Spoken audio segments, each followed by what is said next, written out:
Two, one. Welcome back. Welcome back. Welcome back. This is We Chat Here presents Reveal, Refocus podcast. I have none other than the one and only Wolf. I have Sierra. What's up? Go ahead. I have Sarah Lachey. I have Irie.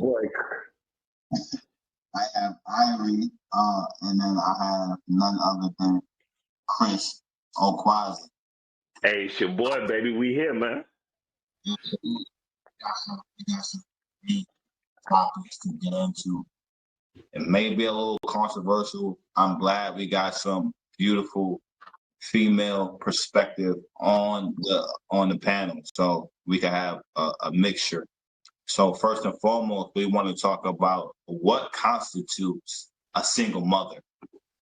We want to know. It's a lot of moms that say, "Oh, I'm single," but they have a co-parent that helps. Is that a single mom? Is that a single parent? We're gonna get into that discussion. We're also gonna talk about the different dynamics and as a step parent, what are the do's, what are the don'ts, especially pertaining to an active parent on the other side. And also, we just want to also get into stop dimming your own light. Stop putting yourself on the back burner to where I know in my era, it wasn't cool to be smart. So people dumbed themselves down to fit into the crowd. We don't want to live like that. We want to be prosperous. We want to let our light shine. So we're going to get into these topics. So let's start. I'm going to ask Irie. What does it constitute to be a single mother? So I think a lot of times, at least in my generation, I could say, people have it confused to associate their relationship status as single to be their, I guess, categorization.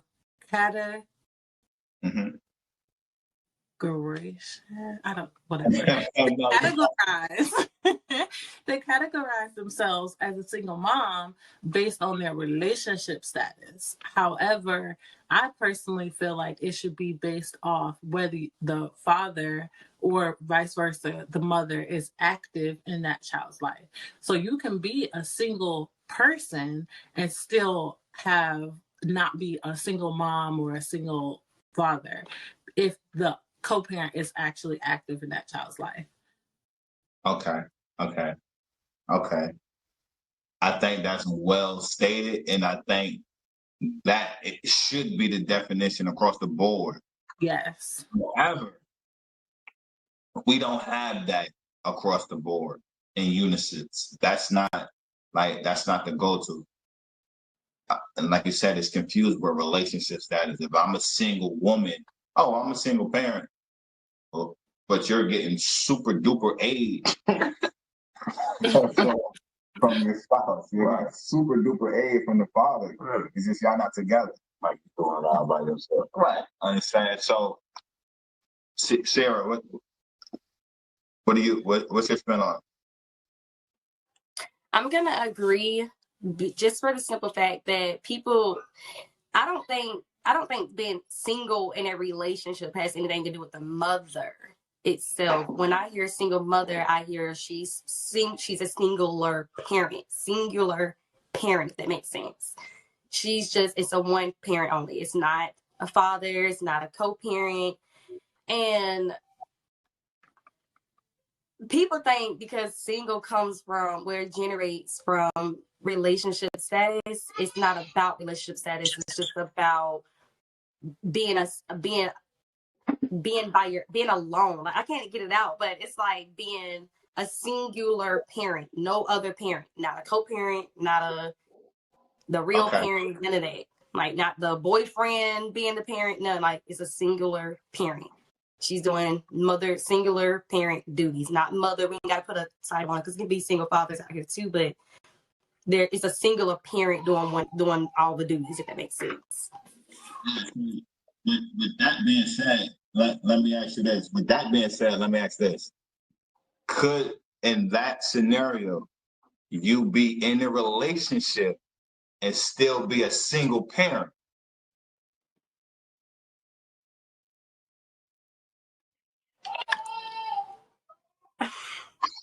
I'm gonna say yeah. Just because you may have that extra help. I'm gonna say it's extra help because it's not the actual parent. Like, let's not misconstrue what we're talking about. We're talking about mother and father, not boyfriend stepping in, stepdad or whatever, or side boo stepping in to help out the lady because they dealing with each other. We're talking about a mother and a father, and you still can be a single father or a single mother inside of a relationship because that has nothing to do with the extra help you got on the side. We're talking about mother and father here. You're still a single father. The other mother is absent. The other parent is absent. So, I got Ari. Go ahead, Ari. Yeah, so I think it depends on the relationship dynamics. If you're speaking in reference to like marriage and now you're married and you have a spouse in the home, then I think that changes because it's now two people rearing that child versus just one. So Agreed. It may be a biological parent, but it is a parent. And I think that once you cross over those relationship dynamics, that kind of changes the definitions of like parent, whether you're a step parent or a biological parent, is still you're now in that role of a parent. Right. I agree with that because if we say the biological parent is not there, that means you're going to be a single parent forever. Then I understand. That's how I interpret. But now, my thing is this: if you had any aid as a single parent, right? Just if your boyfriend is giving aid or whoever, I don't think you're a single mom any longer. I don't think you're a single mom any longer. Let me chime in on that. So I agree, but why can't we say she's still a singular mother with extra help on the side? And when you said the marriage part, that's right. That's different because once we get into legalities, once we get into marriage and stuff like that, the spouse do become the actual father of that child if the absent is not. That goes into adoption and all the other stuff, down the line. So I do agree to that extent, but if it's just like a boo thing on the side or something, I would still say she's still a single mother. She's just getting extra help on the side, if that makes sense. No, but so the thing is, when we say single mom, we think no help rendered. We think she's doing it on her own. And if she's not doing it on her own, she's no longer a single mom. That is how I look at her. Go ahead, Chris. I mean, it's vague. It really is because you got to think the help that she does have, it's not his responsibility. You get what I'm saying? Like, if she does have aid from like a boyfriend or something who's not the biological father, he's technically not responsible for the child. You see what I'm saying? Now, more than times likely in a relationship, yes, when a man comes in there and a woman has another child, then, more than likely the man is going to aid help, but is it his technical responsibility if that's not his child? No. But more times than likely, you will see a man aid help to a mother who has an absent biological father. You get what I'm saying? So it's really a vague argument, to be honest with you, though, because I low-key still agree with them that she's still technically a single mother. And then let me say this. Let me say this, and then I'm gonna let you go. So let me say this, and then I got you. So imagine you go with a girl that have children, right? And you're doing, it's not your responsibility, but you're doing for the child. And you hear her on a phone conversation, yeah, because I'm a single parent and I do all this by myself. How would you respond to that? Would that be accurate? From So my standpoint, it would be. Well, go ahead, Ivy. Go ahead. oh no, I'm I was sorry. gonna say that definitely wouldn't be accurate because you do have aid. That doesn't change. Like I still would think that beyond just that scenario, the whole premise is whether there's an actual parent parenting the child, because it's not just again about relationship status, it's about actually having a parent to parent the child. So you could have a village that helps support you with your children, but that still doesn't make you now not a single parent. It's based on whether there is another active parent in that child's life. If it's not, you're a single parent. If it is, then you're no longer a single parent. Hey, I have a question. Hey, Ari, I Yeah. have a question for you. Uh-huh. How long would it take? Let's say you're with somebody who's not your kid's biological father. How long Okay. would it take that relationship to build before you say, okay, I'm no longer a single parent? You see what I'm saying? Like maybe this guy's been there since day one, but when you introduce somebody to your kids, you're not just gonna automatically let them in. Yeah, exactly. Right. Well, I mean, yeah. So you would say up until marriage, Up until basically. a commitment is made to, yes, I would say marriage, engagement. There has to be some level of commitment because, let's be real. People say they're going to be there forever, but that's usually not, Yeah, the but case. They're not in it for look, the long haul.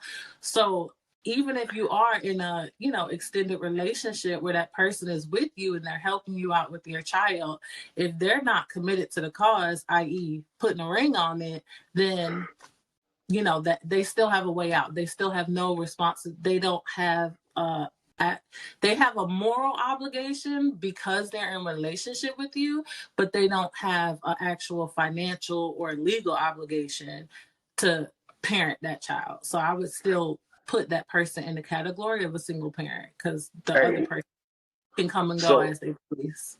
yeah, let me add this though. Let's just say, okay, let's just scenario because this happens. You've been with this person 3, 4, let's say, yeah, 3 to 5 years, right? No ring. You're not married, but he has been in that role actively, showing you consistency. You see what I'm saying? Does that Well, still that's count? So I think that brings about another topic for another day, because why are we together for 3 and 5 years with no commitment? Like, what are we doing? We're not just passing time. We're not No, getting a that's time. totally understandable. So, but that's another topic for another day. So I would say that in the event that you are with someone for that extended period of time without a commitment of like marriage, then, and they are stepping in and they're being active, then, I mean, that's great. Kudos to them. However, I still feel like, again, what are we doing here? Why are we just passing time? Because at the end of the day, there's no legality to it. The only obligation is a moral obligation. You can't go and say, okay, now I'm putting my boyfriend on child support if he decides to leave. You can't, there's no actual, reinforcement of those roles that could take place just, playing a house. So let me just say this. This is a great avenue to segue into the next topic. The dynamics of the step parent inside the home with an active parent outside the home. We often see the mom and the children and the boyfriend, and we see the father outside active. What is the do's and don'ts? What is permissible and what is not permissible if you have an active father outside the home and a fiance or even a husband or a fiance? What is permissible and what is not permissible from a female's perspective? So I have a blended family. He came with 4, I came with 4, and then we just recently created one together. So definitely understand the step. Shout out, baby boy. There you go. So I definitely understand, like it could definitely be some gray areas. However, I've always taken the stance and the approach that you cannot fill someone else's shoes if they're wearing them. If the person has their feet in the shoes and they're operating in their role, then there's no way that you can come in and take over that. Now, some people may try to do that, but I think it's so imperative that everybody stays in their lane, and it's about supporting each other and filling in the gaps. If you're able to do that, all of the adults as mature adults, then I think that is the most beneficial setup for children when you're talking about blending. It doesn't make sense to try to overstep the boundaries. And if you have a father that's doing what he's supposed to do, then really and truly the other parent, the step parent, should only serve as a supportive role. We're only supporting these kids. We're only encouraging these kids. I'm gonna support my spouse, and vice versa. That's for men and women. So I think that at least that's what works for me. Works for us. But then you also and that's with the active parent. There are some parents that are not. That is, I think. I'm gonna say, I think that's a fantasy though. I think it should be like that, but we don't get that. We don't get that. I agree. I think, that's the goal. The goal, that's the ideal situation. We want to parent in a way of how we wish it to be, not how it is. So it's definitely a gray area, because most of the time you're not dealing with mature adults. You're not dealing with it's like a active, semi-active, like how involved are we really? Are we financially involved but not actually seeing the children? Are we seeing the children but not financially involved? Like, it's so many different dynamics of how that actually plays out in reality that kind of sways exactly how you have to step and how you are. But if you're just focused on staying in your lane, then it creates an easier dynamic, because it's okay, he doing this, bet I'm gonna fall back. What do you need from me? Like, how do you need me to support the situation? Okay. Sierra?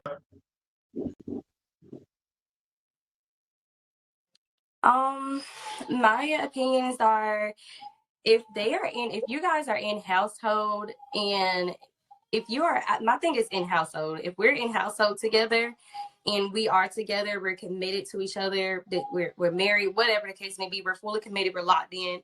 These are our kids as well. I'm not saying be the father of that child or try to be the mother, nor they have an active parent. I'm not saying that, but at the same time, that's what you took on. You took on that extra role to be a parent to that child, because that child is in your care, if that makes sense. And see, this is a question I was going to ask, because you didn't say it. So are the kids actually living with the couple and the other parents, they're like back? Okay, so they're living. So if the children are in household, I feel like, hold on one second, y'all. Mother duties never stop, man. Hey, if I can, I would like to chime in a little bit on this one. For me personally, this is ideally for me. I think that all parties should sit at the table and have an understanding where they can discuss it, ideally. But does that happen? Surely not. You understand what I'm saying? It doesn't, because there's still some bitterness between, couples. You get what I'm saying? So it doesn't happen like that. But in an ideal situation, I think all parties should sit down and discuss their views and their opinions. You get what I'm saying about how they feel about, with the other person and what they want from that other person. You understand what I'm saying? To where everybody can have an understanding to say, okay, I get it. You're the biological father. I'm not going to overstep you. I'm going to respect you. You get what I'm saying? But me and this person, with your child's mother, are together. So that needs to be respected as well. I mean, I think if people could be open-minded like that, I think it would go way better. But that's in a perfect world because we don't live in that, to be honest with you. Yeah. Sierra? Okay, to finish what I was saying, y'all, and right, mother duties never stop. But what I was gonna say is, and Chris, you just said what I was actually gonna get at. So this is the thing, how I feel about this. If you're going into a relationship and you know this person has a baby mother, have kids, y'all need to, before we get involved with these children, the parents need to be meeting. The girlfriend needs to be meeting the mother. The father needs to be meeting the boyfriend, however you want to call it, because that's a respect thing. As a mother, I want to know who my kids are around. I want to know if my kids what type of lady are you? What type of woman are you? What type of parental instincts do you have? You get what I'm saying? Do I know you are in the best interest to caretake and discipline my child? Because this is the thing here. People get in relationships and the parents that's on the outside, it's not so much of that they don't want someone else, raising their kids. It's all about that discipline that comes behind it. People don't be wanting the opposites. That's not the parent that discipline their kids. But what you have to understand is if we're living together and your kids are with us, we have rules in this house. Your kids are going to be disciplined. Either way it go. If I'm not gonna just see kids jumping off the walls, going crazy when they can hurt themselves, but I'm gonna sit there and not say nothing and just wait till the daddy say something. What if the daddy don't see it? Now the child is hurt on my account. You get what I'm saying? So I feel like when it comes to that, no, don't try to act like you the mother. And when I say that, don't be going there saying I'm your mother. So when you hear, you need to call me mommy. No, that's the only way that you're overstepping that part. But when you're in-house, you have rules. These are still kids. You treat these kids like they're your kids. You get on top of the kids. There's no difference of an auntie being in the house, a homeboy who's a brother in the house. We're all gonna discipline the kids because we care. You get what I'm saying? So I feel like don't try to be don't try to overtake and say, be the extra parental, but at the same time, you need to be a parent to the child. Simple. There's no way around that one. I'm going to treat kids that come around me as if my kids. And I know people say that, and let me speak on that, because people say that and they won't be treating their kids well. But to the ones that do be treating the kids well, I'm going to treat them kids like I treat my own kids. I'm going to love them. I'm going to care for them. I'm going to make sure they're, at the best interest over here, they're in good standing. And then you do have I'm not trying to overdrag this, but this need to be said. You have the bitter baby mamas. You have the bitter baby daddies out here that just can't see past that. To them, no, I don't want this man got another lady. I don't want her around my kids. If you gonna be being with her, my kids not come around, then you got to deal with all of that because people don't want to grow up. People is not woman enough, men enough to accept that.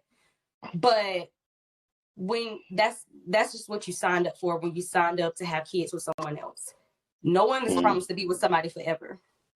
Nobody is promised to be with that person forever. And once we depart, you already know we're going to move on. I'm going to have another partner. You're going to probably have another partner. And we have to respect that. And we have to respect their partner. Just because you are the mother of that child doesn't mean you can disrespect the girlfriend, because that's what happens as well. They don't want to respect the girlfriend. They think they just owe that respect to the child's father or to the child's mother. No, you ought to respect equally as a whole. Go ahead, Arisha. I'm sorry. Okay, so one of the things that you guys, both Chris and Sierra, you both said, and I just kind of want to touch on it because I don't necessarily agree that a meeting is necessary. I think it would be a nice courtesy if that was the state that everyone was in. However, I don't think it's actually necessary. I think what is necessary is respect and trust. You have to respect the mother and the father's decision-making for that child, to know that they're not going to be with a partner that's going to, do all these negative things or anything of that nature.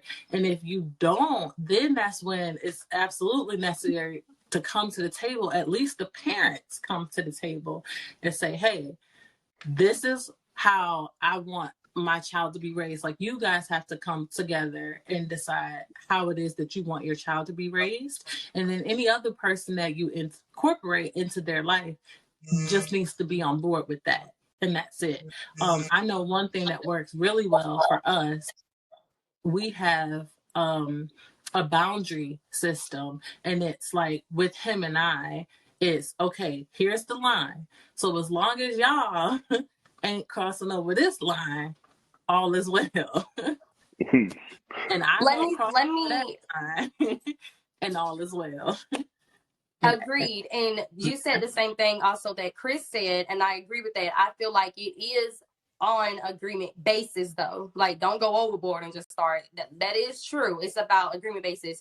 So when I say that, that is between the mother and the father, and it is also between the mother and the girlfriend. I mean, the mother and the boyfriend, and it's about them too. But see, this is what I guess confused me a little bit, because what if we are in a relationship where say we're married or something? What if we are married and the mother is an active mother in the relationship, or the father is an active, and they're like, hey, I don't want them being around saying nothing to my kids. I don't want them anything in this nature. Okay, what? And then see, it's a lot that come behind this, because I see this happen all the time. Maybe that's why I'm speaking on it so much, because you got people that is in committed relationships and the other parent don't want them nowhere near around a child, or don't want them saying nothing to their kids or doing nothing with their kids. How that causes, they don't understand what type of position that puts the people that's in a relationship in, what type of conflict that causes for the people, because it's like, we're in a relationship. I love the kids like they're mine. I want to be, I feel like I should have that right to, be involved with them. I should have that right to discipline them and not whoop them and stuff. Like, don't go crazy. I don't whoop nobody else's kids. I don't do that. That's just me personally. I take care of mine. No, But we ain't doing all of that now. But like, it's just when I say discipline, I'm speaking on behalf, like, hey, y'all stop jumping around, let's settle down a little bit, or, just being, I don't even want to say like parent role. It's just giving that authorization over kids, just being, an adult over kids, and not letting kids just do whatever. Like, we still got to step in. So let me say this. If we have a bitter ex, right? A bitter ex-parent, for like, they're not an ex-parent, but they're an ex, right? A bitter ex. And they're trying to control the next relationship. I think we need to resort to our 3 letters, understand? And that's it, SMD at that point, because you can't control one. Man, what are you talking about? Ow. Like, what do you mean? I'm sorry, but I'm weak. You didn't just say SMG, did you? What? You can't control one relationship. I think that does happen, right? To where you have. Oh, absolutely. But that's weird, though. But I'm not understanding. You're saying that ex, that like, we're talking about mother, father, and actual I'm talking about, partner. I'm talking about the bitter parent. Yeah. Oh, I thought you said like ex, like just an ex. I was gonna say, what the ex? So I don't necessarily know about the SMD part. However, I do believe that at the end of the day, you just have to operate in the best interest of your children. And everything that you do has to be focused on that. You have to live your best life so that they can see a parent living their best life. You have to be able to communicate well, even with the other parent, whether they're bitter or not. And if they're trying to control your current relationship, none of that matters when it comes down to the best interest of the children. You just have to do what's best for them. Hey, like, however that other person feels, it's like, okay, noted, keep it moving, and like, do whatever is best for your child, because there's always going to be some level of, I didn't like this, I didn't like that. No one person thinks exactly the same. So there's going to be differences that are going to arise when it comes down to parenting and then parenting styles. As long as you have that respect for the other parent to know that, okay, they're making what they deem to be as the best decisions for this child, then I got to fall back and I got to let that happen and let that play out. Like, I can't run the other person's household. They can't run our household. It just doesn't work that way. And if they are bitter, we already know where that stems from. So knowing that, you still have to ensure that you yourself are taking whatever measures are necessary to ensure that that bitterness is not being sown into your children. Let me ask you something real quick, Arisha. Okay. So, because you said something, because this is crazy. It happens all the time, like seriously. So, absolutely. I know. So, what if the father and the mother says, all right, this is how we want our kids to be. I can't say how we want our kids to be raised because it's not about that. We're talking about a relationship, how we want the person that's not the parent to, I guess, treat the kids or be around. What if they have an agreement that, like, I don't want them being involved with my kids, and then behind closed doors, the father or the mother is allowing that to happen because they know that regardless she's not or he's not they're gonna be against it. But I know at heart that you are a good one and you got what's best for my kids. What happens then? Well, I think that's just the unrealistic expectation. Like, the other person, the op, that's what I call it, the other parent, the op, they don't get to control what happens in your house. What happens in your household, that's between you and your spouse, or you and whoever your significant other is. Whether they agree with it or not, that's on them. That's their burden that they have to bear, not yours. So in the event that it is a situation like that, and y'all have decided that, you know what, you're my significant other, I'm going to allow you to discipline this, that, and the third, and the other parent may not agree with it, then other measures may need to be taken. Like, if it's not out of, like, if what's occurring is not in any way, shape, or form like an abusive thing or anything of that nature, then they just got to eat that, because it's not, you don't get to control what happens in my household. What goes on in the house stays in the house. And see, that's what I'm saying. I agree. That's why I said earlier, it needs to be an agreement with the mother and the father, but it also needs to be an agreement with the ones that's inside the relationship. All right, these are our terms, because at the end of the day, the kids are living with them. So yeah, the opposite parent, they have a say so, but I feel like it's to a certain extent only because we're in-house with the children every day. We're watching them grow every day.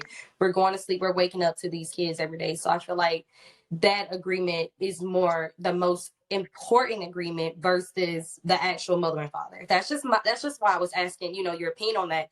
And I agree, because if we're in household, this is how we are agreeing to raise our children, because at the end of the day, these are all our kids, just like you and your husband came together as one on yours. That's just what it is. We came together. We're raising our family. This is our family. Yes, our family your kids have another mother or father on the outside, but this is our family. There have to be boundaries. As long as there's boundaries and no one is crossing over those boundaries, then it should work well. As long as everyone is operating in their lane in the best interest of the children, then it should be smooth sailing. Of course, there's going to be that level of like, oh, well, like one thing is diet, for instance. When they're with the other parent feeds them whatever, junk, this, that, and the third. However, we run our house a certain kind of way. And it's like, well, I don't want them eating that. And it's like, so something of that nature is like the parents have to come together and say, okay, well, this is what we want for our child. And then everyone else has to support that and fall in line. I can't now go start sneaking the kids something else that, mom and dad don't want them to have. Like, you can't do that. So you have to just be able to fall within your boundaries and know what your boundaries actually are. Right. Agree. Okay, I'm gonna give y'all a scenario of what I had been through. So when I was raising my stepchildren, I sat both of their fathers down. One father, it took me probably about 3 years to meet. The older father, well, the oldest stepson father, it took probably about 5 or 6 years to meet him. So when I sat down and talked to my youngest stepson father, I explained to him he's very expensive. I need help, point blank, period. I don't have M's in the bank. I'm actually helping provide for your child. So he goes and tells me that every time he asks his son to do something, his son say his wife tells him no. So that lets me know further that whatever his wife say, that's just what it's gonna be, even though this is his son.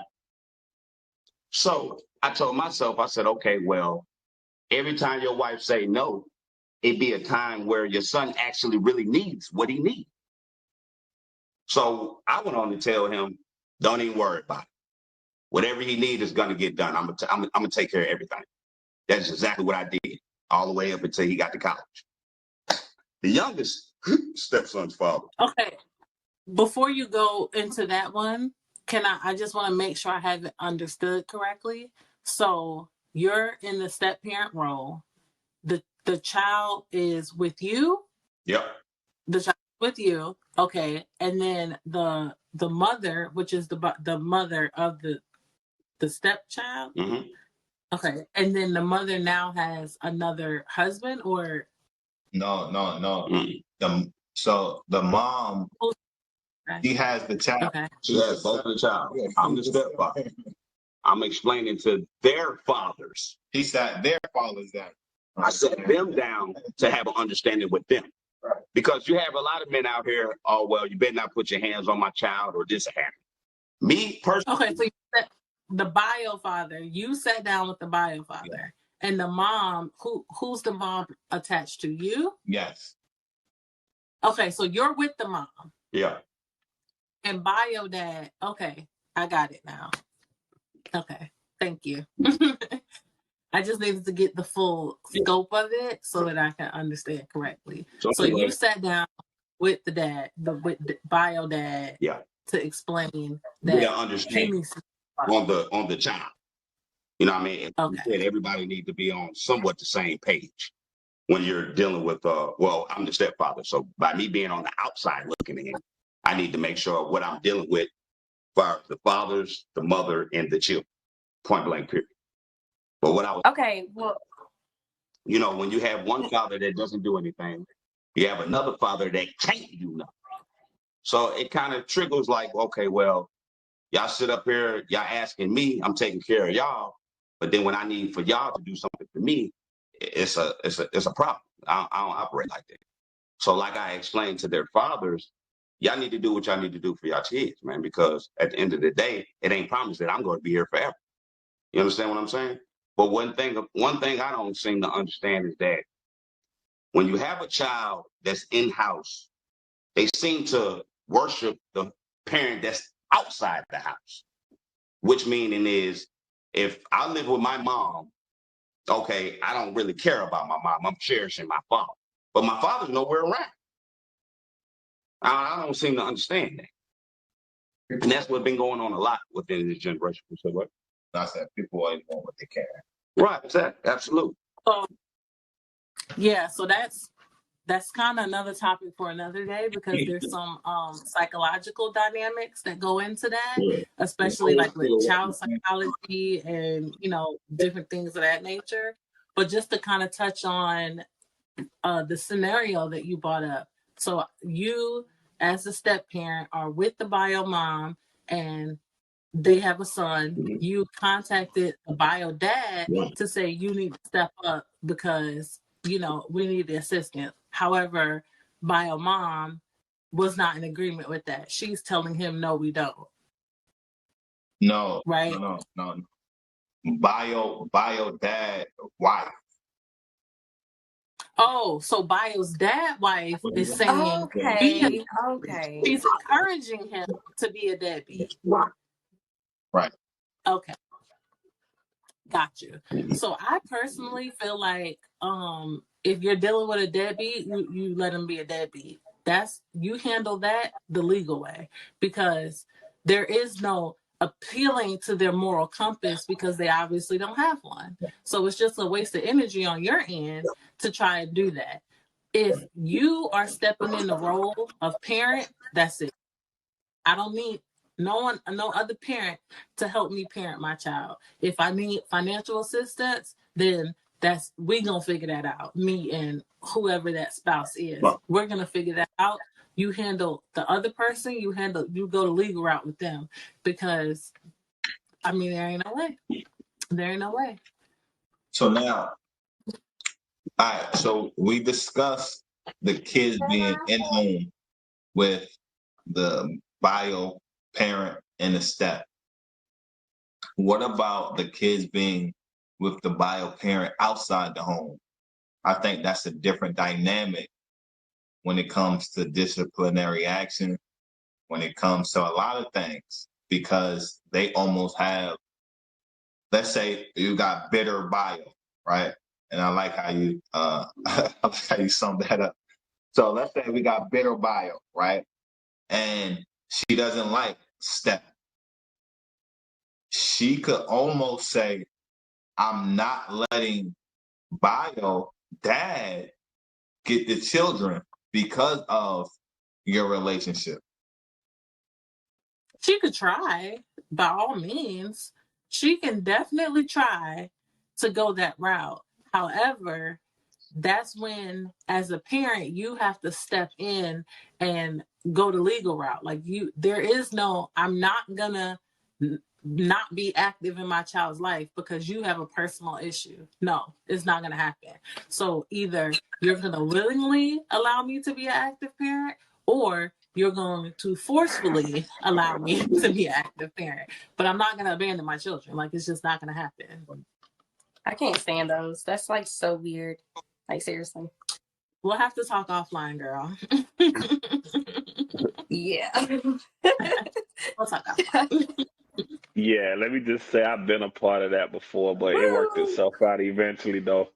But yeah, it definitely especially from a male standpoint, because as you know, y'all ladies know, like, you know, custody is on y'all. You get what I'm saying? As a man, I gotta fight for that. You get what I'm saying? Like legally. I can't just say, hey, I want my kid. It's like, no, I gotta go to court, I gotta get a paid lawyer. You get what I'm saying? I probably gotta put myself on child support because I'm not married. You get what I'm saying? So it's very difficult on me as a father to go through that, you know, but luckily my situation didn't end up in court, you know, because I was always doing for my child regardless if I was seeing her or not. You get what I'm saying? And not on my own doing. You understand what I'm saying? It just came from a bitter ex, but you know, luckily it worked itself out. But it's still one of those situations where I'm always, and this is why I said what I said from the beginning, is always best to, you know, have that open communication with your ex. You know, if y'all don't work out about, okay, how are we gonna go about this if we get into a relationship? Like me and my child mother, we talk about that all the time. You understand what I'm saying? And her biggest thing to me is like, hey, just let me know if you're talking to somebody and y'all are getting that serious. Let me know. You understand what I'm saying? And we can talk about it from there. So, you know, and we had that understanding now, and she knows the same thing with me because I want her to be happy, and she want, well, I don't know if she wants me to be happy, but regardless, it's like, you know, I'm just saying though, you know, I can't speak for her, but I'm speaking for myself. Like, if you get with somebody, yeah, I would like you to let me know ahead of time. I mean, I'm open-minded where I wouldn't mind sitting down meeting the guy. As long as you treat my daughter with love and respect, you know, hey, it's love, you know, it's love and respect, you know. As long as we have that common goal, though, we understand, hey, it's about the child, it's not about us, then I think, you know, everything can work out. But that's in a perfect world, and we don't live in that, so. See, that's the thing. I'm sorry. I was just gonna say, see, this is the thing that women have to understand. I hate that women out here think that because they're their mother, they have full custody. There's no such thing as full custody unless the parent is actually died or signed their rights over. There's really no such thing as full custody because the parent and the father, as long as they're on the birth certificates, they have legal rights. And when it comes to that type of stuff, like, that's why and I see a lot of men go through that. It's 90% women is the ones that's doing it. You rarely see a man out here saying, I'm take my kids from me forever. Like, it's kind of crazy, but I was gonna say though, like, I always try to tell men when it gets to that point, just go to court about it. Like, you already know what type of person you're dealing with anyways. You know how they are.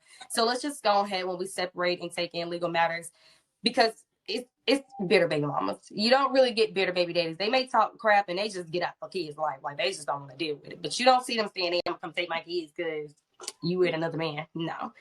And to any father out there that is going through that, just know she don't have full custody of them kids. She can't stop you from seeing your kids because you with someone. Take it to court and get your kids and just be done with that. Don't do the back and forth texting. Don't do all the arguing. Don't do all the crying and reaching out to everybody. She's trying to take the kids from me. It's okay. You can get your kids. She can't keep your kids away from you. It's okay. Like, seriously. Yeah. Hey, if you know, hey, let me chime on this. See, I agree with you, but see, you know, when it comes to doing that, that's money. You get what I'm saying? And a lot of men, they make what, anywhere between 40 to maybe 55K a year. So you got to think when you do court costs and lawyer fees, and then plus you don't know that man's standard of living, you know, then he's already probably still supporting his child. You understand what I'm saying? And that's what, you know, a lot of us men try to explain to women, like, look, we don't have to go to court because that's more out of us that we could put in our child's mouth. That could go toward college. But here I am spending money on a lawyer just to see my child. You know, like, let's make sense of this. You get what I'm saying? So, Chris, It's very unfortunate. she knows that. She doesn't care. Yeah. There's no Right. there's no moral compass when you're dealing with that type of situation, because it's evident that the best interest of the child is not what's at the forefront.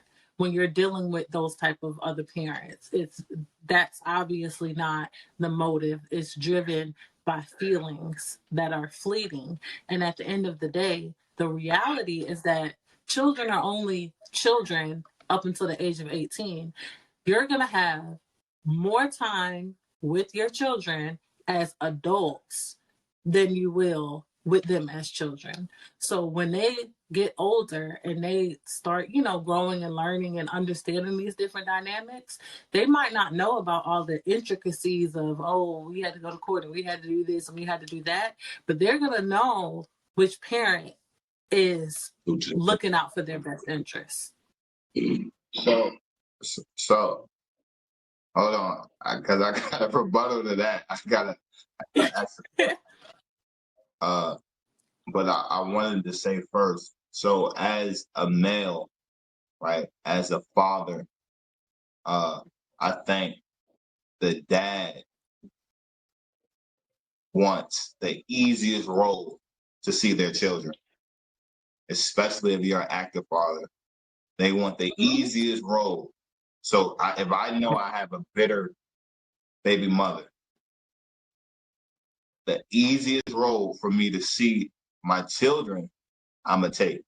The least resistance, I'm going to take. The least resistance. What is that? Yeah, what does that entail? That will look What are you like saying? Because to me, I feel like that's the legal route. No, that's not always. No, the legal route is not the least resistance. Understand? If you're talking about a bitter person that's operating based off feelings specifically, and they're trying to create difficulties in your life, in your relationship with your child, I do believe that it is, because there is no end to it. Okay. Yeah. Right. On. Right. For bitter. Right. I did say bitter. So yeah. Yeah, for bitter. We're talking about bitter. Yeah. Bitter, you can definitely however, if it's let's say we don't have the bitter baby mother, right? Mm-hmm. And you guys have an agreement, like y'all co-parent, and the children is outside the house. Y'all co-parent well. Understand? What is the dynamic then? Should it be like, what are you asking? Go ahead. No, I'm saying, like, what are you asking? You saying if y'all co-parenting well and the children is outside the home, what are we saying? I mean, like, she still don't want no one around her kids or something? Is that what you're saying? Yes. That's still bitter. Do you? She's bitter. Is it bitter? If you guys are co-parenting, that's not realistic. It's not realistic. Okay, cool. Okay. Yeah, because I mean, it's you're stepping outside of your boundary because you are no longer in relationship with this person. Y'all bear the child together. So when it comes down to any of your input, it's specific to the child, and that's it. So who they're around, like you don't get to control who they're going to be around in life. That's not something that's specific to the rearing of your child. That's when the trust and the respect and all of that stuff comes into play, because it's just unrealistic to say, well, you can't ever have another person around my child. You can't ever have another woman. You can't ever have, you're now into the territory of controlling that other person's life. That goes into what you said earlier. Let's stay in our lane, because now you're stepping out of your lane. You're not in your lane anymore. You're worried about something else that has nothing to do with you. Let's focus on me and you as a parent, and let me do what I do on my personal life and who I'm involved with. Let me handle it. I got the rest. I don't need your opinion on it, but thank you though. Like, that's how you can say it respectfully. Thank you for how you feel, but at the end of the day, let's focus on our kids, and I got the rest. Simple. Okay. Let's switch topics a little bit, right? And for the viewers, make sure you guys chime in. We want your comments. We want to hear your thoughts of the matter. Understand?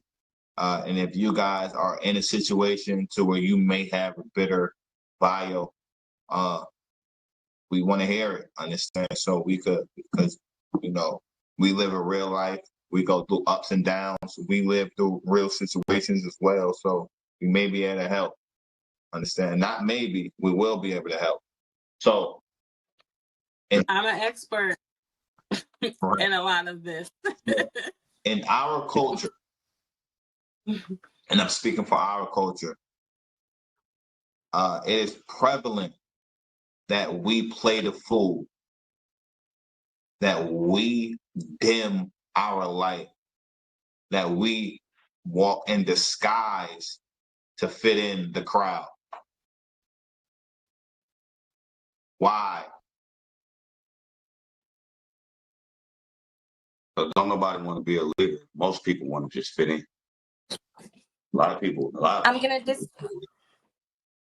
But to be a leader, you got to be born within you. Okay. That's my opinion. I'm gonna disagree. I'm not gonna say it's so much that they don't want to be a leader. Mm-hmm. I'm gonna say it's because, and I'm speaking from an experience of myself when I say this. Let me say that. Let me not say I don't disagree with you, because that can be a fact too. Let me take that back. But to me, it's because people are so kind-hearted, so good-hearted, and these are for the people that's what do you call them, like is it the empathizers, the ones who shares empathy a lot? Yeah, the empathetic ones. So we got people out here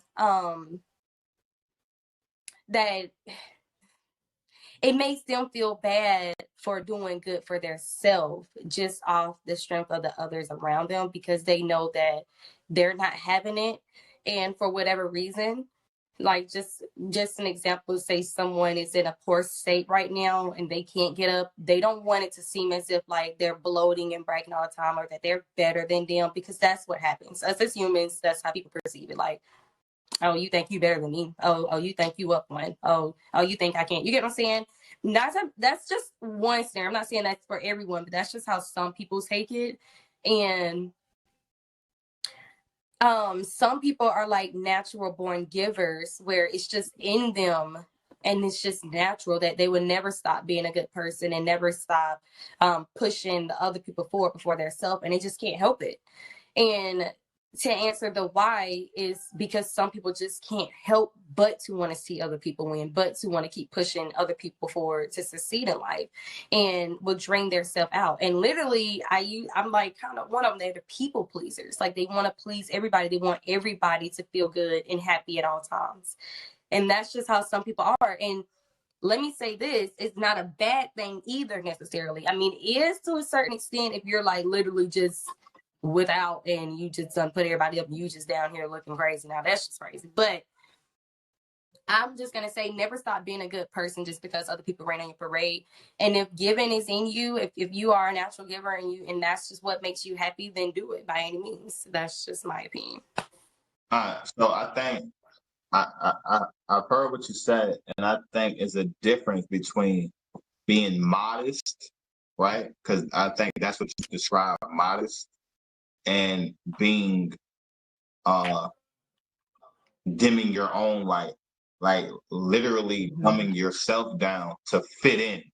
I think that's two different things. Understand? Being like Nunu off of ATL was like living double lives. Like she was like all living good and rich and lovely, but she was going to the hood and pretending she's hood just so her homegirls, her ratchet homegirls, she could fit in with them. Is that what you're like? That's what you're saying? Do y'all know what I'm talking about? The movie ATL with Nunu? Yeah. So I think somewhat kind of what he's saying is just like, it's like being like a really smart kid, and instead of getting an A on the test and doing your best, you kind of try to get a C because you don't want everyone else to know that you're as smart as you actually are. I think that's more what he's talking about. Now, so with this particular topic, I kind of struggle because at a very young age, my parents always sold into us that we were extraordinary. So I never wanted to fit in. I never did. And I never tried to. And I was always okay with that. And I feel like that has helped me just through all of my life experiences, especially as an adult, because you have a certain level of confidence within you when you could walk by yourself, when you can walk on your own, when you can really just, walk in a room and change the entire atmosphere and the energy. And they like, who that girl? Like, things of that nature. And I always teach my children that same thing. I think it's a societal thing that happens, and it's if anything, a generational curse that has been passed down because of the different effects of our race in this country. It's, we're not supposed to be the smartest one in the room. We're not supposed to be that. We're not supposed to know our history and our level of brilliance and all of these different things about ourselves. So they constantly, generation after generation, they try to downplay it and downgrade it. And some parents have sown that into their children. And then that's what happens, and that's what they do. Sometimes it's intentional. A lot of times it's inadvertently. They don't even know that that's what they're doing when they speak down to their child. And when they, just different things of that nature that occurs. But I never understood that. There was always this, it's a quote by Zora Neale Hurston, and she says, those that got it can't hide it, and those that don't got it can't show it. So, at the end of the day, I think it's so important that we start sowing into our children and teaching them radiate right. all of those amazing things. Like, you got to radiate. You go in and you command all of everything. Let your light shine. If it blinds the person next to you, oh well. Better go get some shit. I misunderstood. Sorry, my bad. Well, disregard what I said, y'all. I misunderstood the question. I misunderstood. But that's a fact, though. That's a fact. My bad. No, it's cool. But yeah, the thing is, right, it is to be a torch bearer, right? Because you should shine always. As a matter of fact, I'm beyond shine. I don't shine, I glow.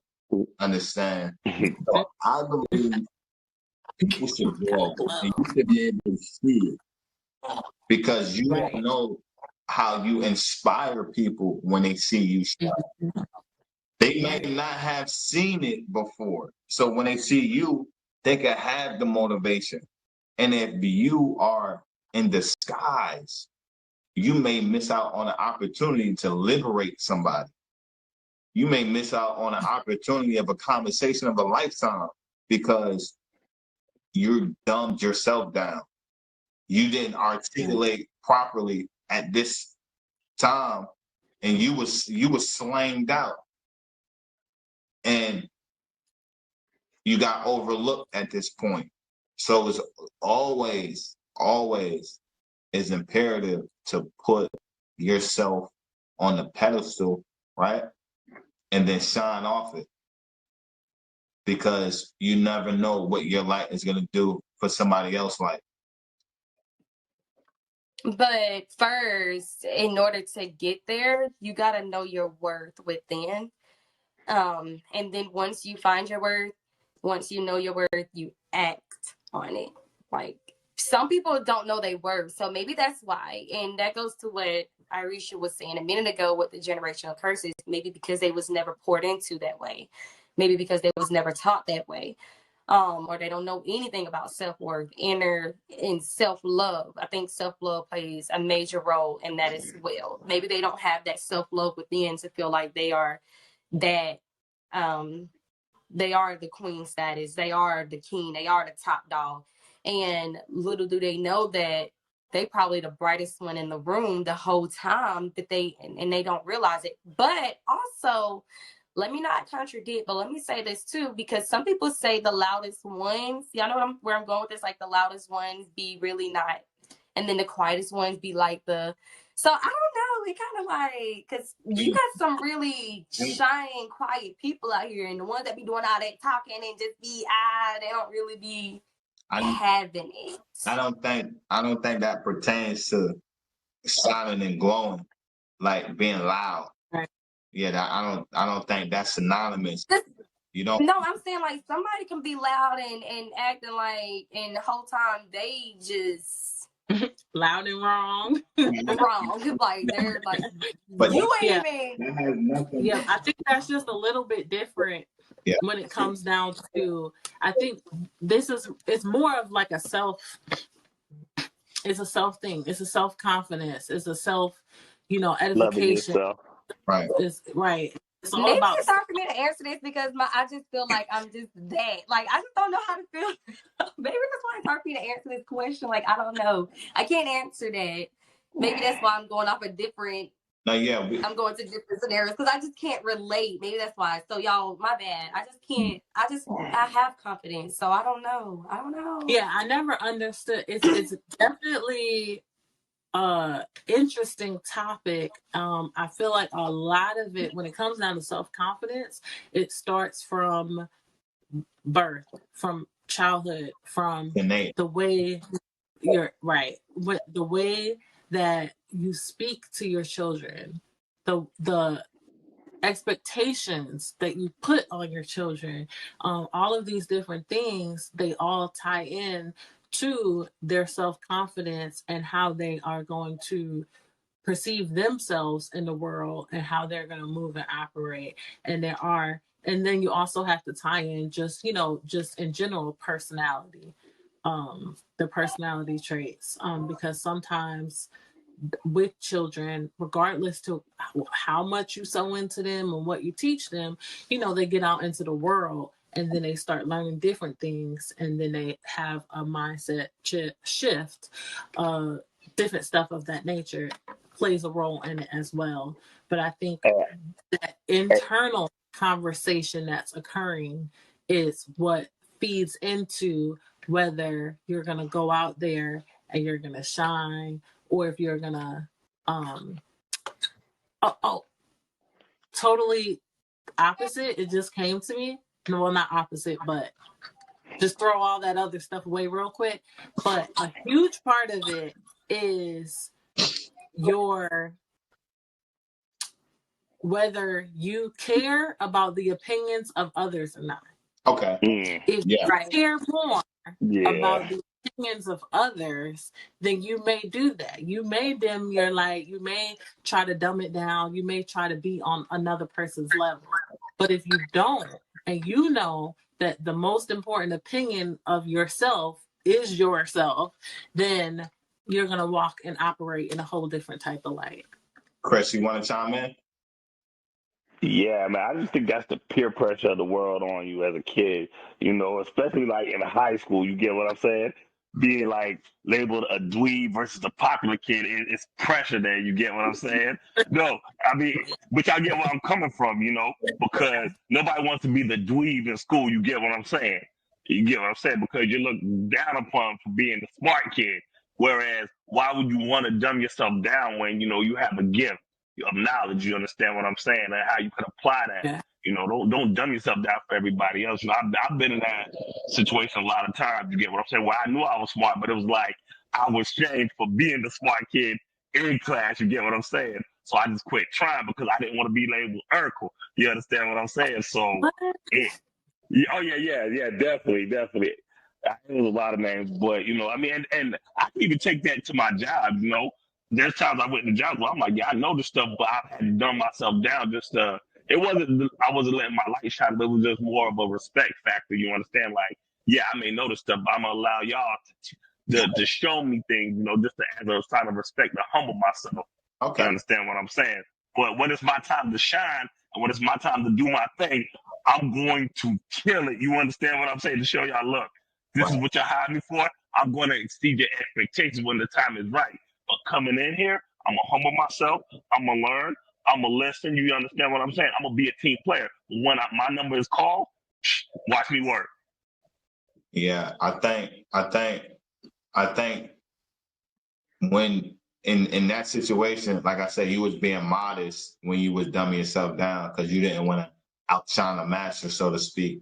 But then when it was your time to, get your bell rung or get called, you was definitely giving you 100% showing, hey, I got exactly. You. So now watch this. Scenarios. Oh, this is where I go now. So I can't. You have a homeless person in the street. You look at them, and in your mind, you say, you know what? I'm going to go get him something to eat. You go, you buy whatever, you bring it back to him, and you say, hey, I got you some cheeseburgers. I got you a Coke. And he says, I'm vegan. What do you do? My next move will be giving him some money so he can go get some vegan food. Okay. Yeah. Okay. Right. So for me, I have a heart for the homeless. So I like to have conversation with them to kind of, get a gauge of how they got there, different things like that, whatever the case may be. But I feel like a lot of times most people in society would view that offensive. Like, I'm offering you food and you're turning it down. Like, you must not be that homeless. Right. However, I think that you also have to you have to realize, like, well, how long have they been homeless? I mean, if I'm homeless for a week, I might still stick to my veganism. If I'm homeless for 3 years, I might have to stray. So there's so many different things and dynamics that come into play into that, as a person that's, trying to assist, it shouldn't be viewed as a negative if someone does decline, what you got them. But I would ask and inquire what it would be that they would want or need prior to making any actions. Okay. So, yeah. Go ahead. I was just going to say, and even if you do, you're not the type to want to build a conversation first or whatever, and you just see them and you go and get them something and they can't eat it, it's okay to just keep the food. I mean, you could pass on to someone else, but give them some money or something. Or if you don't have money, then, just be apologetic. Just let them know you're sorry. They understand that you didn't know. Like, I don't see that as a bad thing either. You didn't know you was trying to do a good deed. They understand that. If they can't have it, we don't want to make them, and we're not trying to kill them either. So we force them to eat the food. Shove it down their throat. Nah. Okay. I'll pause it. But I know the movie. What was it? Scream, and the girl gave him the tuna salad. The sandwich, and he threw it back at her. Yeah, that was funny. Yeah. It's either now. That's what I'm getting at. But yeah. Yeah. I'm definitely, what I would do is I would say, okay, you're vegan. Here, keep the food because, homeless people know other homeless people. You understand what I'm saying? So my thing to him is, okay, you keep this, you give it to somebody else. You get what I'm saying? Who can eat this? then I'm going to inquire what I can do on my part to help that homeless person out, especially if I have it. You get what I'm saying? Because at the end of the day, God knows my heart. He knows I'm giving out of my heart. He knows I'm trying to help this person, regardless of whatever their situation is. I'm just giving from the heart. So if that person tells me they're vegan, hey, let's go find some vegan food. Where can we go get some vegan food to where you can eat? You get what I'm saying? And like they said, like everybody said, if I have cash on me, which I don't carry cash, if I did, yeah, I'd shoot them some money, hey, go get you something to eat. And then I'd probably say a prayer with them, or, with me, I would probably say, okay, well, what can I do to help you become unhomeless? Because sometimes they're looking for work. So if it's work, okay, well, I have connections. You understand what I'm saying? Is there, do you have a resume? You get what I'm saying? Do you know how to build a resume? I could point you in the direction of people who can help you build a resume, things like that. See what I can do and how I can use my connections to help him get back on his feet, if that's his will. Because there are certain homeless people who they just rather just ask people for money and be homeless. You get what I'm saying? Or they rather ask people for money to, go support their habit. But there are other homeless people who are trying to come out of that. And those are the people I would focus on as far as like their situation. So it's subjective with that. But, I would do whatever I can on my part to, be an aid to them bettering themselves and getting out of their situation. So, with that being said, We Chat here offers career services. And if you need a resume built, help with resumes, hit anybody you see here up, and we can lead you in the right direction. So I'm glad. Yeah. I'm glad. Hey, wait, Abiel, hold up. Hey, Abiel. Hey, wait, hold up. Is that the unfuckwittable hoodie you got on? Yeah, this is the unfuckwittable hoodie. Hey, wait, hold up. Where can I get that at, man? Chat with a K. Understand? And it would be in the description. So I'm glad. Order you one tonight. I could call on you guys, understand, because I am vegan. So I appreciate you guys. I have some humanitarians that wouldn't just leave the homeless out for dead. You can call on for anything. You don't even have to be homeless. No, right. So, but this is the thing. Typically, we'll have the person that will rebut you vegan. And it would be almost appalling that they refused the food. Understand? Like I said earlier, it would be offensive. Now, I just want to keep in mind, and I want everybody to know that homeless people also have morals, they have standards, they have integrity. That because they fell on their hardship doesn't mean they devalued as a person or a human. Understand? Fact. Right. Yeah. You're exactly right. So, go ahead. Can I chime in? Ask a question, guys. So, and this is just pertaining to this before we go into another topic real fast. So, what are y'all opinions on the ones that it's shifting topic a little bit, but what are y'all opinions on the ones that give to the homeless and then feel like they gotta go report it? Do y'all know what I'm talking about? Like the ones that give to the homeless and then gotta go to Facebook. Oh my God, y'all! I just gave the homeless.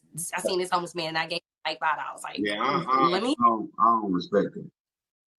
For the fact of the matter is that it's another form of belittling the person,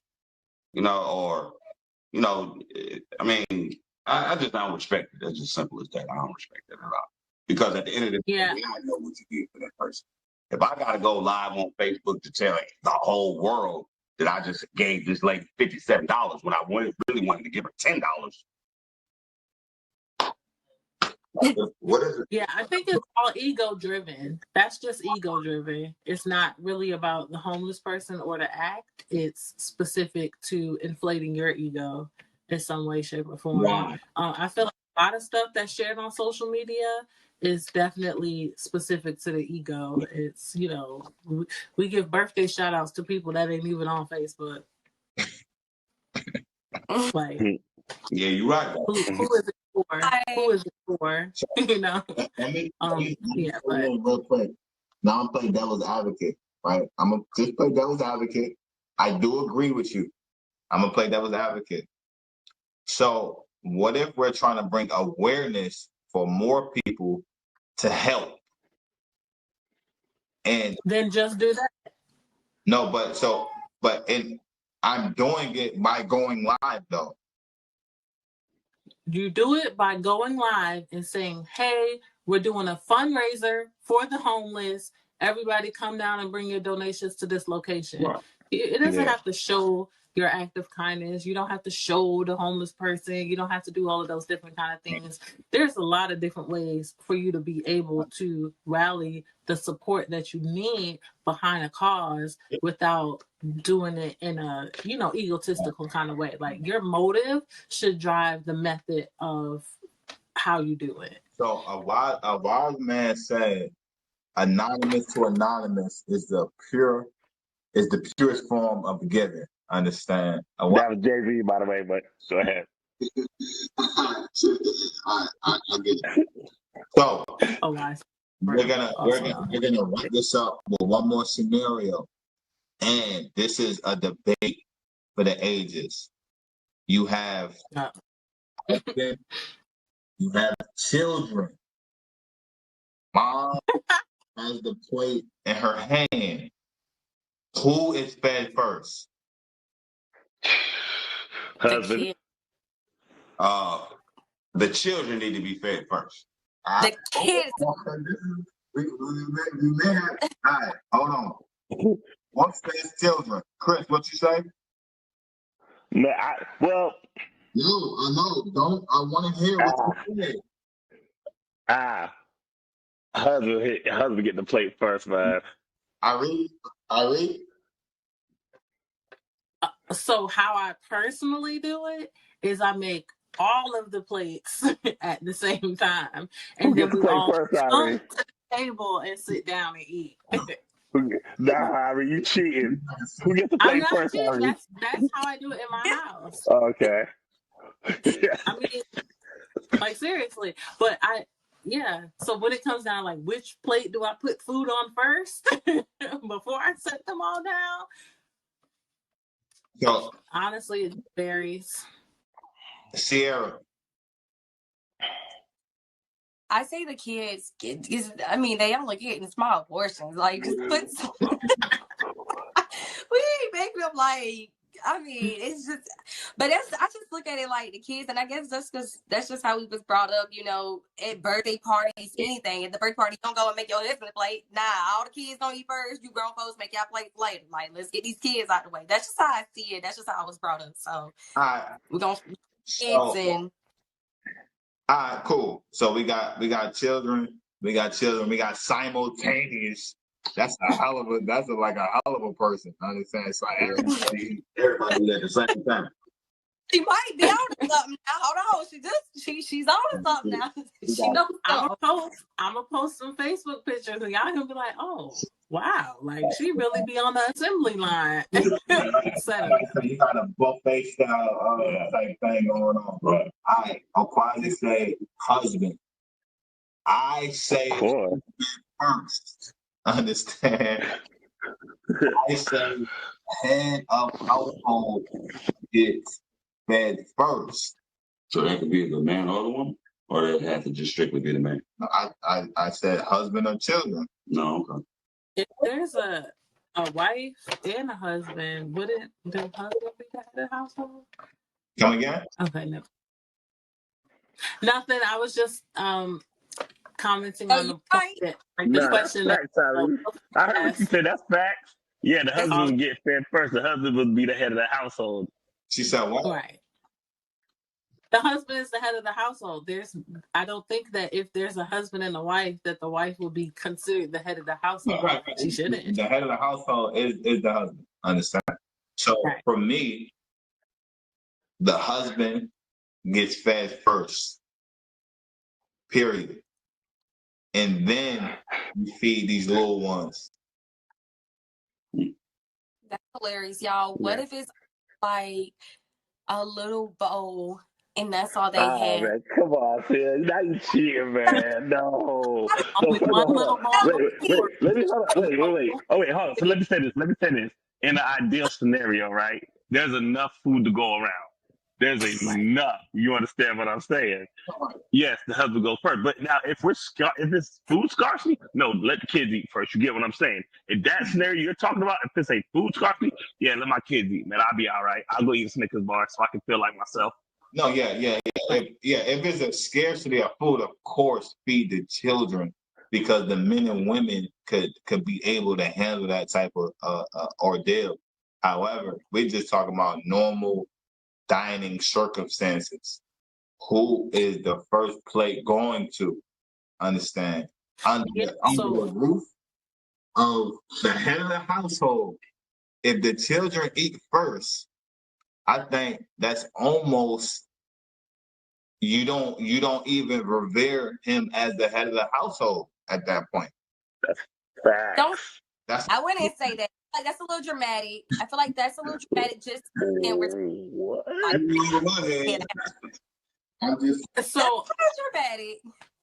So this is one of the reasons why I think it's so important that we get back to families sitting together and breaking bread together at the table. Because one of the things, like I said, we make all of the plates go to the table. Okay, family, dinner time. None of them will start eating their food until everyone has their food. I agree with you. Hey, as long as I get the big piece of chicken, I'm good. First. She will wait until daddy get his plate. Daddy wait until everyone get their plate. So it's just kind of one of those things that we do. It's just, everybody eating. If everyone don't have a plate, nobody eating.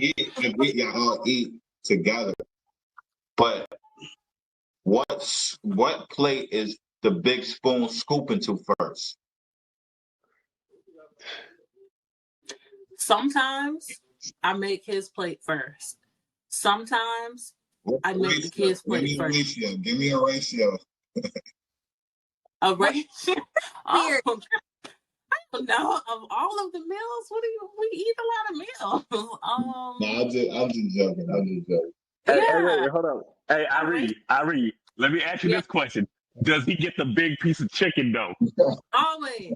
He always gets. Okay. He always get the best looking food. His plate always looks restaurant quality for sure. Bet. So there we have it. We have some. Hey, make sure y'all chime in the scenarios. We want to hear your viewpoints on all scenarios. I think is. But wait a second. Before you disconnect, how come the chef don't get the experience of having the plate?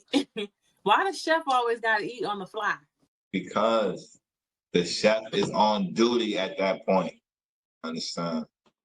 So when does duty end? It don't. 365 days a year. Ain't no holiday. No. It's time to retire, man. Who makes the chef's plate? Who makes the chef's plate? I think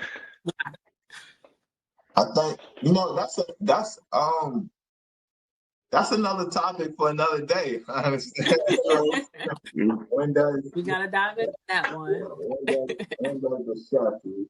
The mom eats.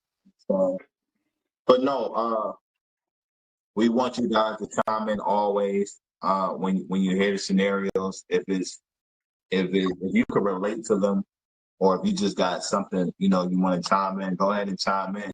Understand? Other than that, so pardon me, guys. How was your day, Irie? How was your day, Ofazi? How was your day, Sierra? Man.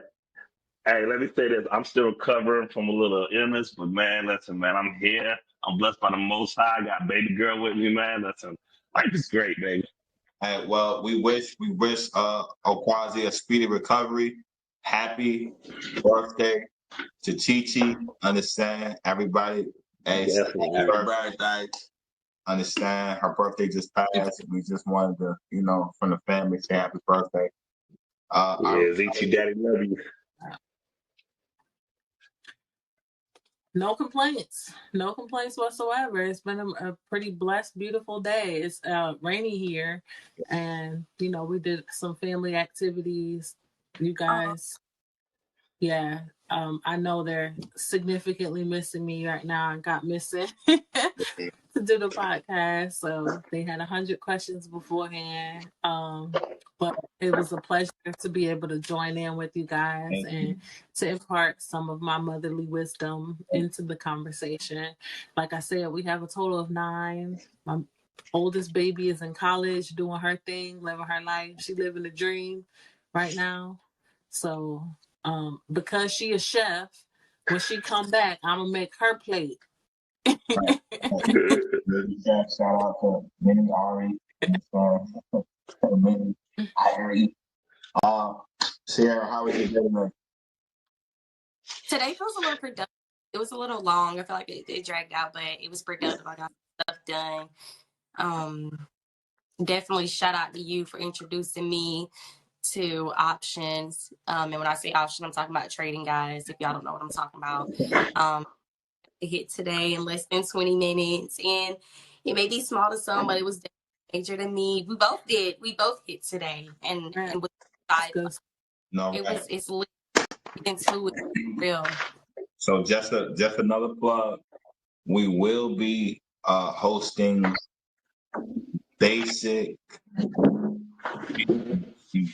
knowledge for tradings and trading stocks. Understand?